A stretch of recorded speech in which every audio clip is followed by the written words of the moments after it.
वैश्विक उथल पुथल के बीच भारत ने एक बार फिर से इतिहास रच दिया है। जी हां, जहां एक ओर तालिबान और पाकिस्तान के बीच परिस्थितियां बिगड़ी हुई हैं, वहीं दूसरी ओर इसी बीच में सऊदी अरब कूद रहा है और तीसरी ओर अमेरिका बौखलाया हुआ है।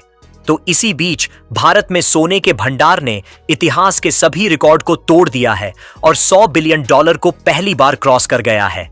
दरअसल अभी तक भारत की आरबीआई यानी कि रिजर्व बैंक ऑफ इंडिया के पास जो फॉरेक्स रिजर्व यानी कि विदेशी मुद्रा भंडार होता था, उसमें सबसे ज्यादा हिस्सेदारी डॉलर, युवान और यूरो जैसी विदेशी करेंसी की थी। लेकिन अब भारत ने अपनी रणनीतिक चाल से गोल्ड की हिस्सेदारी को इस तरीके से बढ़ाया कि खबर निकल कर आ रही है कि भारत के फॉरेक्स रिजर्व में गोल्ड की हिस्सेदारी में एक झटके में ही पिछले 29 साल के रिकॉर्ड को तबाह कर दिया। फिलहाल यह तो बात सेंट्रल बैंक की है, लेकिन इंडिया के ओवरऑल गोल्ड रिजर्व का जो खुलासा हाल ही में हुआ है, उसने तो बड़े बड़े सुपर पावर के पैरों तले जमीन ही खिसका दिया है, क्योंकि उस हिसाब से भारत दुनिया का सबसे बड़ा गोल्ड होल्डिंग देश बन चुका है। इसके अलावा आईएमएफ ने भारत की इकोनॉमी से जुड़ा वह कौन सा खुलासा कर दिया है जिससे वैश्विक उथल पुथल के बीच भारत का नाम गूंजने लगा है, यह भी समझते हैं। लेकिन भारत के गोल्ड रिजर्व ने पहली बार इतिहास का रिकॉर्ड तोड़ दिया है।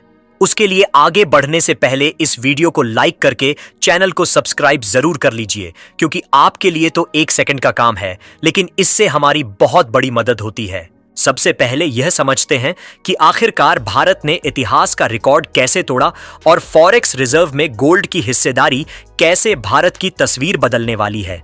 दरअसल देखा जाए तो फॉरेक्स रिजर्व यानी विदेशी मुद्रा भंडार वह संपत्ति है जो किसी देश के पास विदेशी करेंसी, सोना और अन्य विदेशी निवेश के रूप में रखी जाती है। यह भंडार इसलिए जरूरी है ताकि कोई देश अपनी अंतरराष्ट्रीय लेन देन, इंपोर्ट एक्सपोर्ट और किसी भी इकोनॉमिक संकट के समय खुद को सुरक्षित रख सके। आसान शब्दों में कहें तो यह एक तरह का देश का अंतरराष्ट्रीय बैंक बैलेंस है।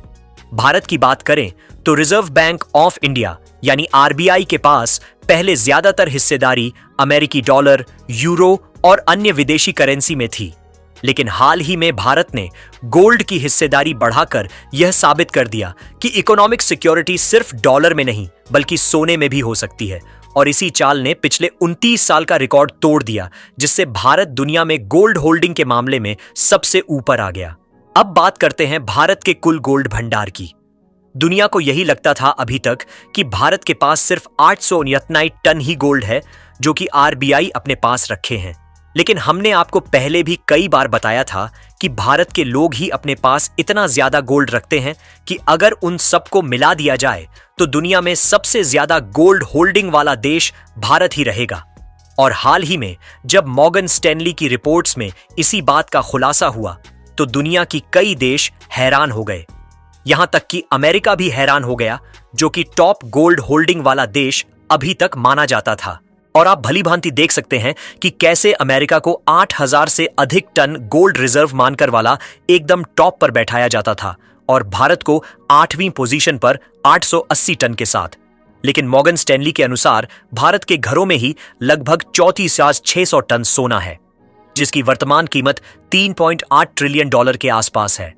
मतलब यह कि भारत ने अपने छुपे हुए खजाने को पूरी दुनिया के सामने खोल दिया है और यही खजाना भारत को आर्थिक और रणनीतिक तौर पर सुपर पावर देशों के करीब ला रहा है। इसी बीच आईएमएफ यानी अंतरराष्ट्रीय मुद्रा कोष ने भी भारत के बारे में अहम बयान दिया है, जहां आईएमएफ के अधिकारी कृष्णा श्रीनिवासन के अनुसार अगर भारत को आगामी वर्षों में 8% या उससे ज्यादा ग्रोथ हासिल करनी है तो उसे अपने सारे आर्थिक इंजन जैसे निवेश, घरेलू मांग, ट्रेड और नीतिगत सुधार को ऐसे ही चलाना होगा। उन्होंने कहा कि खुला व्यापार और सुधार ही भारत की अर्थव्यवस्था को सुपर स्पीड पर दौड़ाने का रास्ता है और देखा जाए तो भारत अभी उसी रास्ते पर चल भी रहा है। तो दोस्तों, अब आप समझ गए कि भारत का गोल्ड रिजर्व सिर्फ धन का भंडार नहीं बल्कि रणनीतिक ताकत भी है। यही वजह है कि वैश्विक स्तर पर भारत का नाम गूंजने लगा है और छोटे छोटे देशों से लेकर सुपर पावर तक भारत की ताकत को नजरअंदाज नहीं कर सकते। अब बात करते हैं भारत के फॉरेक्स रिजर्व और गोल्ड रिजर्व की तुलना की। तो देखिए, भारत के कुल फॉरेक्स रिजर्व अब लगभग 668 अरब डॉलर तक पहुंच गए हैं, इसमें सोने का हिस्सा पहले काफी कम था, लेकिन अब गोल्ड की हिस्सेदारी बढ़कर $100 बिलियन से अधिक हो चुकी है, जिसने 29 साल के रिकॉर्ड को तोड़ दिया है। आसान भाषा में कहें तो भारत ने अपने विदेशी मुद्रा भंडार में सुरक्षा और स्थिरता के लिए सोने को केंद्र में रखा है। इसका मतलब सिर्फ इतना नहीं कि भारत के पास ज्यादा सोना है, इसका असर वैश्विक आर्थिक स्थिति पर भी पड़ता है। जैसे जैसे भारत का गोल्ड रिजर्व बढ़ता है, दुनिया में भारत की आर्थिक ताकत और भरोसेमंदी भी बढ़ती है। यही वजह है कि अमेरिका और यूरोप जैसे देशों की नजर अब भारत पर है, क्योंकि भारत ने सुपर पावर देशों के नक्शे में अपनी जगह मजबूत कर ली है। अब आते हैं भारत के छुपे हुए खजाने की तरफ। भारत के घरों और मंदिरों में रखे सोने की मात्रा लगभग 34,600 टन है, जो दुनिया के किसी भी देश के घरेलू सोने से कई गुना ज्यादा है। इसका मतलब है कि अगर भारत चाहे तो अपनी अर्थव्यवस्था को मजबूत करने या वैश्विक बाजार में कदम रखने के लिए यह सोना इस्तेमाल कर सकता है। मॉर्गन स्टैनली की रिपोर्ट के अनुसार यह छुपा खजाना 3.8 ट्रिलियन के बराबर है, जो कि भारत के फाइनेंशियल और रणनीतिक अधिकारों को और भी मजबूती देता है। वैश्विक प्रतिक्रिया की बात करें तो IMF और अन्य अंतर्राष्ट्रीय संस्थाएं भारत की इस चाल को ध्यान से देख रही हैं। हालांकि कुछ बड़ी एजेंसियों ने इस बात की सलाह दी है कि भारत को अभी भी अपने सभी आर्थिक इंजन जैसे निवेश, व्यापार, घरेलू मांग और नीतिगत सुधार को पूरी ताकत से चलाना होगा। यानी केवल गोल्ड का बढ़ना ही काफी नहीं, बल्कि भारत को पूरा आर्थिक ढांचा सक्रिय रखना होगा। इसके अलावा आप लोग इस बात को अच्छी तरीके से जानते होंगे कि भारत जब भी कोई सामान्य विदेश से इंपोर्ट करता है तो उसका पेमेंट इन्हीं विदेशी मुद्रा भंडार में होता है। तो इस हिसाब से RBI का मानना है कि अगर सोने अकेले को देखा जाए तो अगर भारत में किसी आपदा आने के कारण कोई इनकम नहीं भी होती है, तो भी केवल इसी सोने से लगभग 1 साल तक सभी उपयोगी प्रोडक्ट की सप्लाई आसानी से ली जा सकती है। और एक बात ध्यान रखिए दोस्तों, भारत की आर्थिक ताकत अगले कुछ दशकों में आसमान छूने वाली है।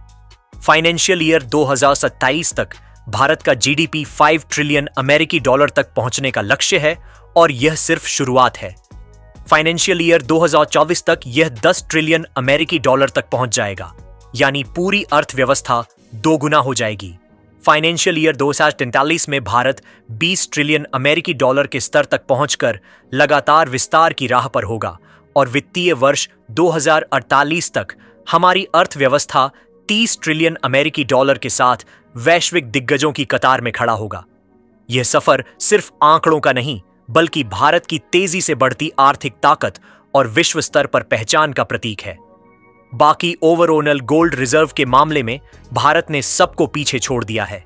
उसके लिए कमेंट बॉक्स में भारत को बधाई जरूर दें और इस वीडियो को लाइक करके अपने मित्रों तक शेयर करें ताकि उन्हें भी जानकारी मिल सके।